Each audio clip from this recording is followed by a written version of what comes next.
The morning after I posted the photos, snow-dusted porch pine trees, my caption, best Christmas gift I could ask for. For years, my family forgot to invite me to Christmas. This time, they remembered within hours only to announce that my brother and his pregnant wife would be moving in. They thought my silence meant guilt. It didn't. It meant countdown. By the time they sat me down at that so-called family dinner, I'd already prepared something waiting for them, something that would make this Christmas one they'd never forget. For as long as I can remember, Christmas in our family was never about warmth. It was about presentation. My father, Richard, a high-ranking investment executive, liked to say that reputation was a family's greatest asset. My mother, Diane, a former TV anchor turned philanthropist, was the kind of woman who smiled for charity cameras but forgot the name of the waitress pouring her wine. And then there was Lucas, my older brother, the golden child. Every success of his was a family event. Every achievement of mine was background noise. When I was 10, they forgot my birthday because Lucas had a soccer tournament. I sat alone at the kitchen table, a single candle stuck into a store-bought muffin. My grandmother Ruth called that night furious that no one had celebrated. She was the only one who ever noticed the small things, the only one who made me feel seen. Years later, nothing changed. Lucas became a corporate attorney. Mom bragged about him to her social circle, and Dad called him the future of our family. When I graduated with honors, they sent flowers, no card, no call. I told myself it didn't matter, but every holiday proved otherwise. Our house back in Cherry Hills Village looked perfect from the outside, 6 bedrooms, white shutters, manicured lawns, but it never felt like home. Behind the Christmas lights and designer wreaths were sharp whispers and invisible hierarchies. Every Christmas, Lucas's gifts filled half the living room, luxury watches, weekend, getaways, a new car when he turned 21. My presents, usually a generic card with the words, "Be grateful." Grandma Ruth would try to make up for it. She'd send me hand-knitted scarves or invite me over to bake cookies and listen to old carols on her piano. Those visits were the only times the holidays didn't sting, but after she retired and moved 2 hours away, I was on my own again. By the time I turned 30, I'd built a life far from theirs. I was now a creative director at Summit Creative Studio, a title I earned through sleepless nights and endless client rejections. My apartment was small, but it was mine. I hadn't been invited home for Christmas in over a decade, not once. And still each December I'd scroll through social media, see their smiling faces under the same chandelier captioned, "Family is everything," that phrase used to cut deep. Now it just made me tired. This year, though, something felt different. For the first time, I didn't feel that old ache. I wasn't waiting for an invitation that would never come. I was waiting for something else. Something I didn't know yet but would soon find. They'd forgotten me every year. I was about to remind them exactly who they'd overlooked. It started with a number on a screen, $90,000. That was my end-of-year bonus from Summit Creative Studio. 6 months of leading a nationwide campaign, countless nights sleeping under fluorescent light, and now that effort had a price tag. I stared at the deposit notification the way some people stare at fireworks, half in disbelief, half in exhaustion. My first thought wasn't to celebrate. Who would I even tell? My team would say congrats and move on. My family would find a way to turn it into Lucas's victory somehow. They always did. That night, I poured myself a glass of wine and opened my laptop. Maybe it was the silence. Maybe it was the ache of another December alone, but I found myself scrolling through real estate listings, cabins, condos, mountain homes, and then there it was, a photo that made me stop breathing for a second. A house in Evergreen perched above the valley, wood and stone wrapped in glass, 3 bedrooms, 2 fireplaces, and a deck overlooking miles of pine trees, dusted white. The kind of place people go to heal or start over. I didn't overthink it. I called the agent that same night. Her name was Michelle Bright, voice fast talker, probably younger than me. She offered to set up a virtual tour. I nodded even though she couldn't see me. The next morning, sunlight cut through my blinds as her video popped up. She walked me through the room's wide kitchen, tall ceilings, every window spilling light like a promise. I could already picture myself there, quiet mornings with coffee and snow, evenings with music echoing against the wood. "I'll take it," I said before she even finished. Michelle blinked. You mean you want to make an offer? No, I said. I want to buy it. She laughed a little unsure. You sure you don't want to sleep on it? I've slept on a lot of things. Not this one. By noon, I'd wired the deposit. By sunset, the papers were signed. For the next 3 weeks, I worked by day and built my dream by night. Furniture deliveries, paint stains on my hands, playlists bouncing off bare walls. It was exhausting, but it was mine. On December 21st, I stood in the finished living room, fire crackling, pine scent floating through the air. For the first time, I felt something close to peace. I took a few photos, the porch, the fireplace, the view, and posted them on Instagram. The caption was simple: best Christmas gift I could ask for. 10 minutes later, my phone buzzed. Then again, and again. Texts from Mom, Dad, Lucas, dozens of them. Where did you get the money? You should have consulted us. We'll celebrate at your new place. I stared at the screen, smiling for the first time in a long time. They hadn't invited me to Christmas in years. Now they were inviting themselves. 2 days after I posted the photos, Mom's message popped up in the family group chat. Family dinner, December 23, 7 p.m. Attendance not optional. I almost laughed.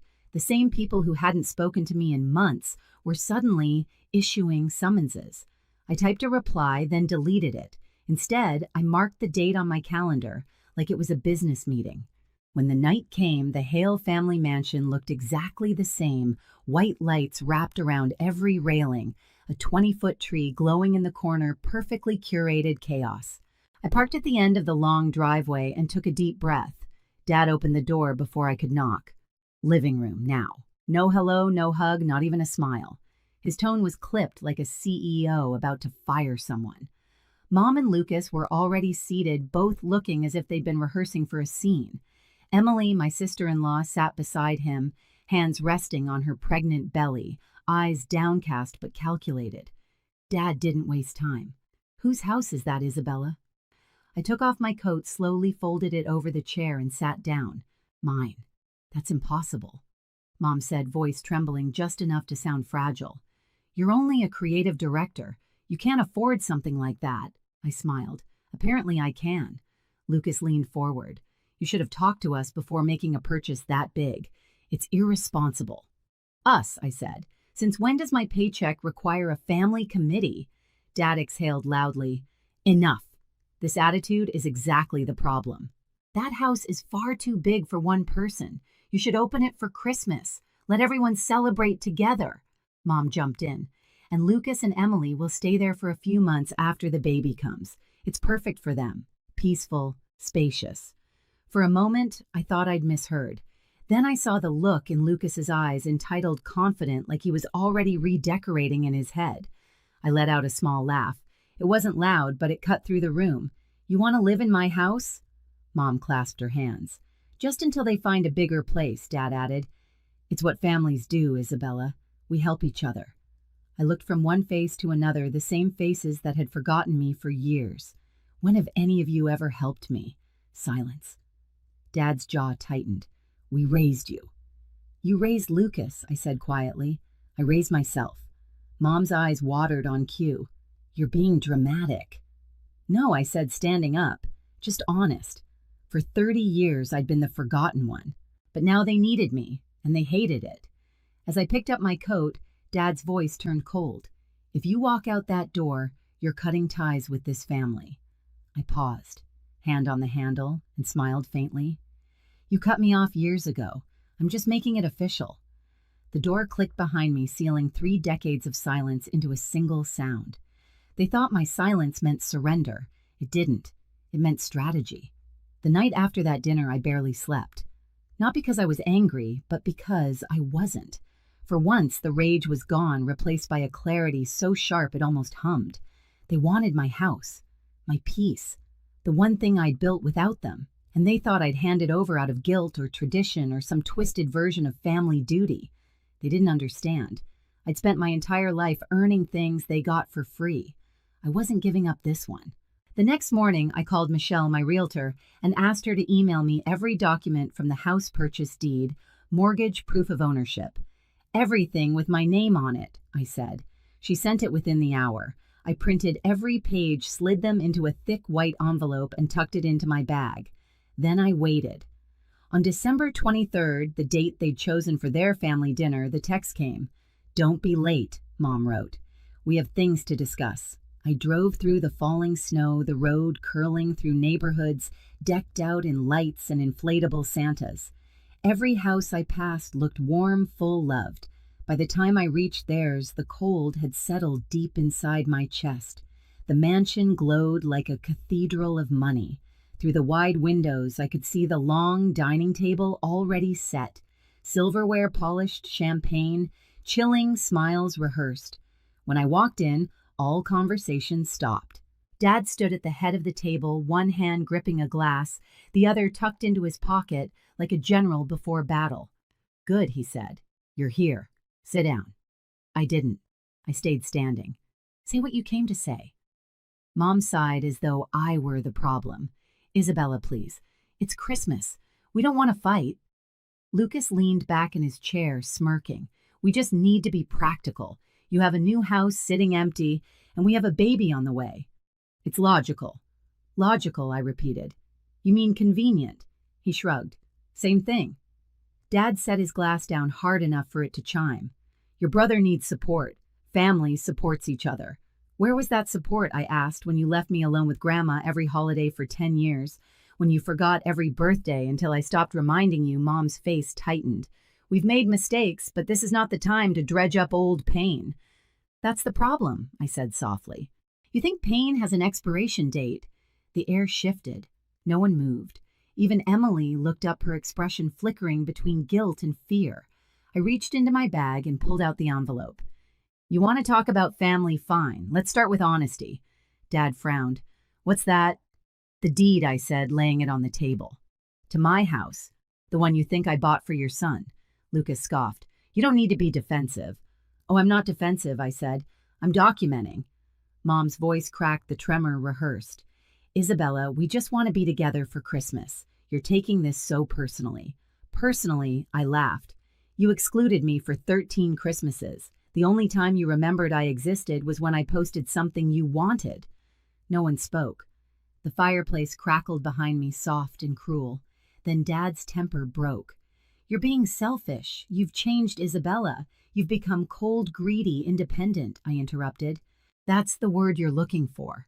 He stepped closer. "You will not talk to me like that." "I'm not a kid anymore, Dad. You can't guilt me into obedience." Lucas slammed his hand against the table. "You're part of this family, whether you like it or not." I looked straight at him. "You're right. I'm part of it. The part you forgot could survive without you." For a second, no one breathed. Then I did something none of them expected. I smiled. "Since we're being practical," I said, sliding a second envelope across the table, "here's a letter from my lawyer. It states that any attempt to access or reside in my property without consent will be considered trespassing. You'll find the relevant legal citations highlighted. Merry Christmas." Mom gasped. Dad's jaw clenched so hard I could hear the grind of his teeth. Lucas's smirk collapsed. "You wouldn't," he whispered. "I already did," I said. "That house is mine. The locks are coded. The cameras are live. You're not invited." Mom stood up suddenly, face red. "We gave you everything, no," I said quietly. "You gave me nothing, and I made everything from it." Silence spread through the room like smoke. Even the music from the next room seemed to fade. I turned toward the door, but paused just long enough to meet Dad's eyes. "You said I was cutting ties." I said. "You were right. I'm finally free." I walked out before anyone could speak. Outside, the snow was falling harder, soft flakes landing on my coat, melting against the heat of my skin. I could still hear them shouting through the door, voices tangled in anger and disbelief. But for me, it was all fading like static I no longer needed to listen to. By the time I reached my car, my phone was already buzzing again. Calls from Mom, texts from Dad, a voicemail from Lucas. I let them ring until the screen went black, then I drove. The mountain road curved up through the dark, the world shrinking behind me. By the time I reached my house, midnight had passed. The lights I'd strung across the porch flickered softly, greeting me like an old friend. Inside, the fire was still warm. On the counter sat a half-empty bottle of wine, and beside it a single wrapped box I'd left for myself. Inside was nothing expensive, just a small silver keychain engraved with 3 words, "My own home." I sat by the window, looking out over the snow, and finally let out a breath I'd been holding for 30 years. I hadn't ruined Christmas. I'd reclaimed it. And somewhere down in the city, the people who once owned my silence were learning what it felt like to be ignored. They'd wanted to move into my house. Instead, they moved out of my life. Christmas morning came quiet and golden. My mountain house smelled like cinnamon and pine, the fireplace humming its slow rhythm. Outside, snow piled softly along the deck railing. Inside, laughter filled the air, not theirs, but mine. My cousins had driven up the night before, bringing food, music, and warmth that didn't need performance. Grandma Ruth sat near the window, knitting with her gentle smile. When I handed her coffee, she squeezed my hand. "You look peaceful," she said. "I am," I answered, surprised by how true it felt.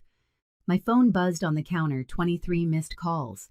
I turned it face down. No guilt, no ache, just quiet. That afternoon we played cards, roasted marshmallows, and sang badly off-key to carols Grandma loved. For once, no one was pretending. As night fell, I stepped outside alone.